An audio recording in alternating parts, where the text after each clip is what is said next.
Eu traí meu marido, mas não acho que ele deveria me deixar, pois sou uma ótima esposa. Meu marido é corretor de imóveis e trabalha muitas horas, passando a maior parte do tempo fora. Em outubro de 2020, um cara chamado Clark me mandou uma mensagem no Instagram. Conversamos de maneira decente, e acontece que ele é o irmão mais novo de um colega de classe com quem estudei no ensino médio. Conversamos por 7 meses e nos encontramos pela primeira vez, e logo depois, começamos a ter um caso emocional, que depois se tornou físico. Apesar de saber que eu tinha uma família, me convenci de que estava certa, que não era sério e que estava tudo bem. Desnecessário dizer que eu negava qualquer carinho ou romance ao meu marido. Éramos mais como colegas de quarto nesse ponto, e basicamente, dormíamos na mesma cama, mas mal conversávamos. Ele estava tendo dificuldades no trabalho, e eu ainda achava que estava tudo bem e que meu marido ficaria feliz por eu ter encontrado alguém para me satisfazer enquanto ele estava trabalhando, e isso não era um problema. Costumava provocar meu marido, discutir com ele por motivos banais. Eu costumava absolutamente desprezá-lo, já que Clark era muito mais em forma e bonito do que ele. Clark começou a dizer que eu aceitei pouco por ficar com meu marido, mesmo depois de ter uma família e um casamento bom. Alguns meses depois, a mãe do meu marido faleceu e ele ficou muito mal.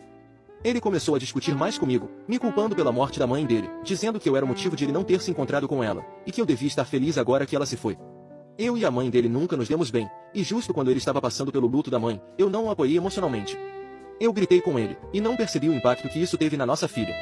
Em agosto, eu disse a ele que queria o divórcio, e isso o abalou ainda mais. Aluguei um pequeno apartamento e saí, levando minha filha comigo. Disse a ela que não queria que ela ficasse perto do pai, pois ele estava tendo um colapso mental e se tornando emocionalmente abusivo. Clark às vezes costumava nos visitar e apresentei-o à minha filha, e eles viraram amigos devido à mentalidade de jogos em comum. As coisas tomaram o pior rumo possível um mês depois, pois Clark tentou se aproveitar da minha filha e se mostrou ser um predador.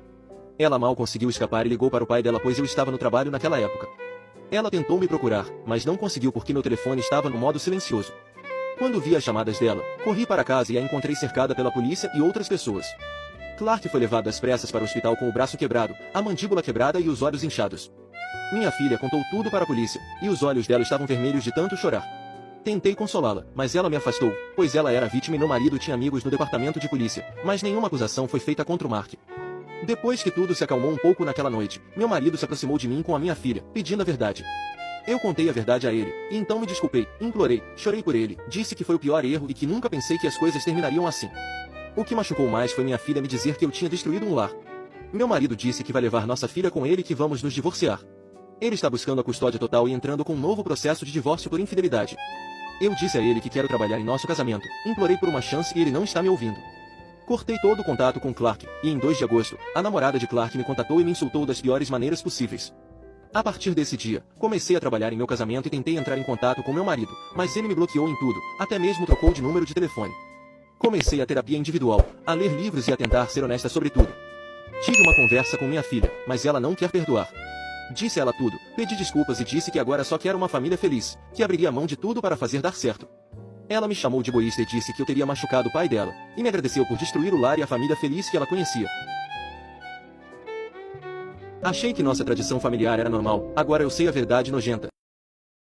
Desde que me lembro, toda sexta-feira à noite meu pai me levava à praia para olhar as ondas. Algumas famílias têm tradições estranhas. O meu não foi diferente. Nunca entendi muito bem por que não seguíamos outras rotinas com o resto da família. Quase não comíamos na mesma sala, mas independentemente do tempo, conflitos ou quaisquer outras desculpas, exatamente às 7 horas, meu pai sempre me levava, e somente mim, até a praia para ver as ondas. Esse hábito tornou-se mais sagrado que a religião e quase mais importante que a escola. Nunca perdemos uma sexta-feira, nem uma única vez.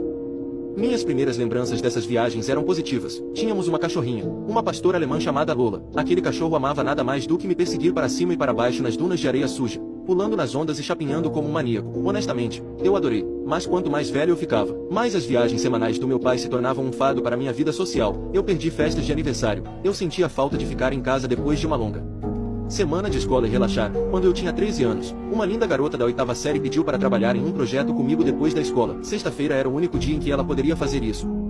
Liguei para meu pai e implorei a ele que mudasse nosso dia de praia para sábado. Apenas uma vez, eu implorei naquela semana, mas ele simplesmente disse não. Voltou para casa e desligou o telefone. Sua resposta atual me deixou furiosa. Eu não era do tipo que desrespeitava meu pai, mas ao mesmo tempo era adolescente, hormônios bombeavam em minhas veias. A ideia de um garoto grande como eu brincar com o pai na praia parecia estúpida e infantil. Eu odiava por me obrigar a ir. Então, pela primeira vez na vida, ignorei a tradição de meu pai e fiquei na escola até bem depois das 6.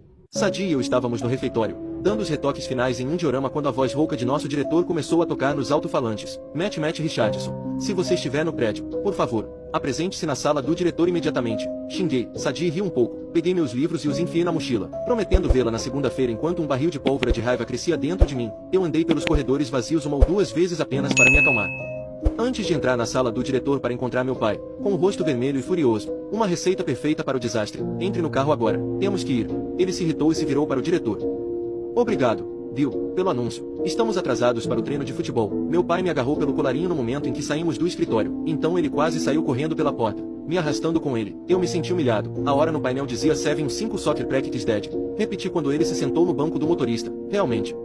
Estamos mentindo sobre isso agora. Meu pai desviou o carro para trás e disparou pelo terreno baldio. Quantas vezes eu te disse, ele gritava às 7 horas todas as sextas-feiras. Temos que estar lá, isso é muito importante. Mateus, por que você me desobedeceria? Eu queria gritar de volta. Eu queria perguntar a ele por quê. Por quê? Quem diabos se importa se perdermos um dia de praia? Quem se importa se formos? Era realmente tão importante para o velho que passássemos um tempo juntos. Mas passei toda a minha vida fazendo essas perguntas, sem receber nada em resposta. É tradição, diria ele. A tradição é importante. O rosto bonito e as feições de Sadie se iluminaram em minha mente. Ela provavelmente me esqueceria no final do fim de semana. Ela provavelmente acabaria namorando outra pessoa. A raiva e os hormônios coincidiram para crescer dentro do meu estômago como um barril de pólvora. Eu queria bater nele e fazê-lo perceber o que ele tinha feito comigo, mas, em vez disso, estendi a mão e bati com o punho na janela do carro. O vidro quebrou em todos os meus dedos. Sangue quente correu pelas pontas dos meus dedos. A expressão de raiva de meu pai empalideceu. Mantenha sua mão dentro. Ele retrucou. Estamos quase lá. Chegamos à praia sob uma chuva torrencial e estacionamos ao lado da antiga prisão. Meu pai desligou o motor e quase pulou do banco na chuva. Ele tinha um daqueles telefones flip naquela época, do tipo que fazia o serviço ficar muito longe das torres. Ele dançou dramaticamente, tentando encontrar um sinal para fazer uma ligação. Você deveria ter me ouvido, Matthew. Ele vociferou. Por que você não me ouviu? O celular apitou sem sucesso. Meu pai quase jogou fora antes de me agarrar pelos ombros e sacudir. Senti as lágrimas brotarem em meus olhos. Eu sei que estava velho demais para chorar. Eu sabia que parecia ainda mais um bebê agora, mas me assustava ver meu pai tão zangado. Ele nunca me xingou, ele nunca me abalou. Meu pai era o tipo de cara que dava um tapinha nas costas e uma conversa calorosa como garantia. Ele nunca agiu dessa forma. Eu o empurrei de volta. Eu o empurrei com tanta força que ele caiu no chão e bateu com o cotovelo no concreto.